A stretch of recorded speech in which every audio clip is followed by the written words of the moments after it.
గత 25 సంవత్సరాలుగా BRS party పుట్టిన నాటి నుంచి ఆనాడు టీఆర్ఎస్ గా స్థాపించబడ్డ నాటి నుంచి నేటి వరకు 25 ఏళ్లలో 14 ఏళ్లు ఒక ఉద్యమ పార్టీగా రాష్ట్ర ఏర్పాటు కోసం కొట్లాడినాం.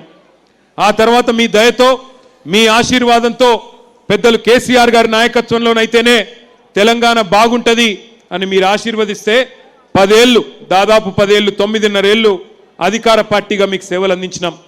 2023 డిసెంబర్లో ఎలక్షన్లు అయితే ఆనాడు హైదరాబాద్ మహానగరంలో మీరెవ్వరూ కూడా ఒక్క సీటు కానీ ఒక్క ఓటు కానీ కాంగ్రెస్ పార్టీకి వేయకుండా మొత్తంగా బీఆర్ఎస్ పార్టీకి వేసి ఇక్కడ జూబ్లీ హిల్స్ నియోజకవర్గంలో కూడా స్వర్గీయ మాగంటి గోపీనాథ్ గారిని మీరు గెలిపించడం జరిగింది.